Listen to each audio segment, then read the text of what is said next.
So, let's continue our kamaritisan mga teachers. So, yun na nga. Nasa teacher D na po ako ngayon. And I'm hoping na sana next month nasa senior teacher A na ako. But, sadly to say, hindi ko ata yun maaabot this year. Baka maybe next year. Kasi nga, dapat yung 2 months allotted ko for senior teacher A, October and November, nagkaroon po ako ng not feeling well po talaga ako noong October at syadong tinatamad po ako. I don't know why, talagang ganun po talaga yung atake ng aking katawan. So, nangyari sa akin, bakit hindi ko ma-achieve this year yung senior teacher A? Kasi nga, sa sinasabi ko, kailangan may abutin akong 300 lesson na matapos, which is, nasa 100 plus naman na ako, more than 140 or 150, and the pop-up is, di ko maalala ilan, basta nasa kalahati na din ako. Yun nga lang, dahil sa pagkaka-absent ako at pagkaka-late ko ng ilang beses kay 512, nagkaroon po ako ng downgrade noong October. So, tanggap ko na, iniisip ko na siguro baka December magiging senior teacher A na ako. At next year, tuloy-tuloy na yung promotion ko. But sadly to say, kahit anong ingat ko talaga, nag-thank you pa naman ako, di ba kaka-cut off lang natin. At every cut off, magre-reset po talaga yung meter natin. At talagang magiging, may X na ako sa absence notification ko at sa late and leave early ko. Yun po. So, okay lang kung sa December, sinabi ko sa sarili ko. So, yun na nga. This November, iningatan ko talaga sa 6 days na kakasimula pa lang sa November, iningatan ko talagang hindi magkaroon ng absent. Kahit masama ang pakiramdam ko, kahit madaming masakit sa akin. So, nangyari, hindi ako nagka-absent. Nagka-late ako ng 2 beses. So, kung makikita nyo, ipapakita ko sa inyo. So, wait. Ayan po siya, yung sinasabi ko na kailangan ko ng 330 successfully ended lessons. Nasa 153 na po ako. And successfully ended. So, nasa 50 na po ako. Carry na po yan within this month sana. But, sad to say, yan, regular student ko, wow, okay naman. And then, yung QA ko, pumasa ako sa last month. And then, dapat this November na lang. And the weekly fixed peak slots ko, yes, pasadong-pasado. Ang nakita nyo naman sa absence notification ko. So, yung allotted na months po talaga for senior teacher A promotion is every 2 months na po, basta nasa senior ka na. So, dahil X po yung October ko, magiging November and December po talaga siya. And then, kita nyo naman, late and leave early, 2 months ang wala. So, yun na nga, magiging January po talaga siya dahil sa ganyang conflict. And sa complain, very thankful ako dahil wala pa akong na-receive na ganun. And yun po yung na-share ko sa inyo yan.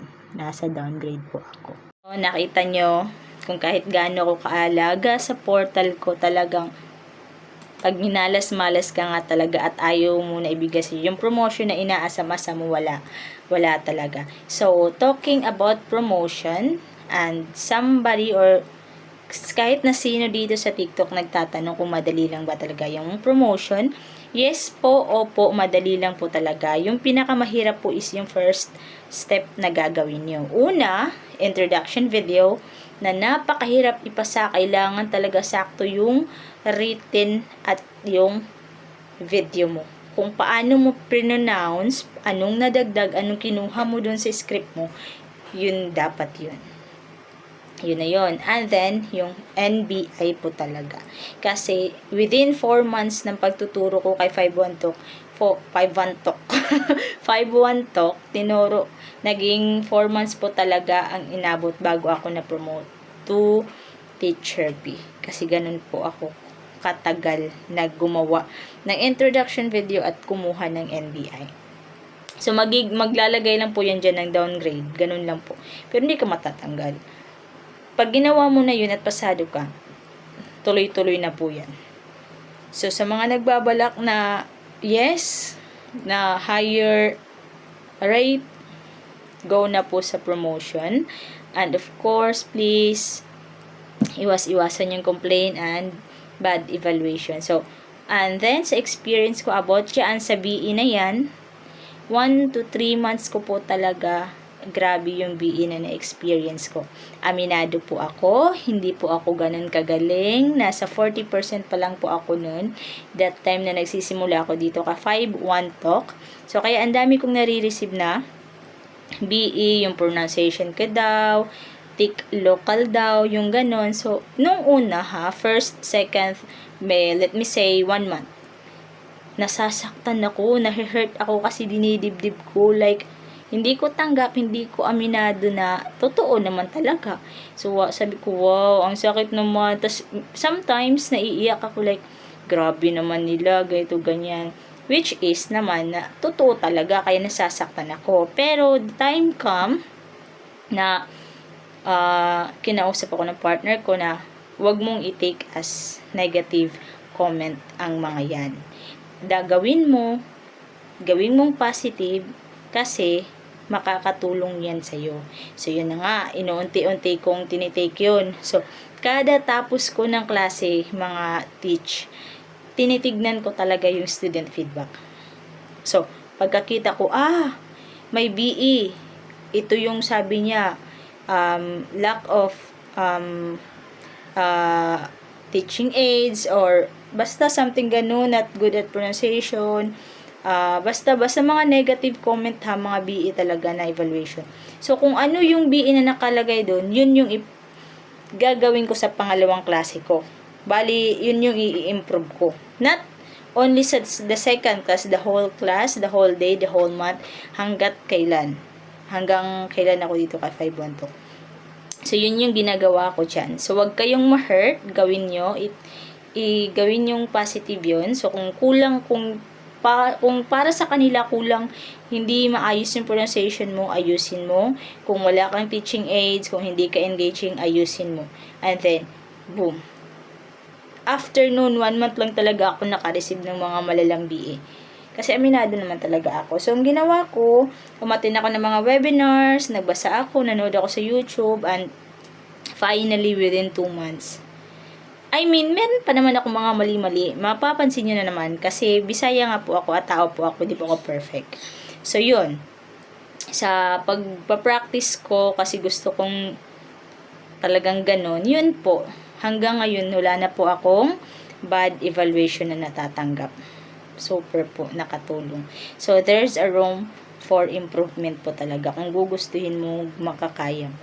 So, yun po yung mga experience ko. And next naman na video, i-share ko yung mga about sa bad student, yung mga gano na mga style. So, yun, journey ko muna yung na-share ko. So, nangyari sa akin nun, about sa BE nga, tanggap ko na siya. Kung wala sila, hindi po ako mag-i-improve po talaga. As in, super. Kung makita, kung gusto nyo i-upload yung first video ko na recorded kay 512 Talk, talagang matatawa kayo, wrong grammar pa ako. So, makikita ko talaga yung kaibahan ng dating Carmina and dating, yung ngayon na sarili ko. Kitang-kita ko na talaga. But, I'm still learning po talaga ngayon. Para naman talaga maging fighting si Teacher Cara Ivy. See ya tomorrow!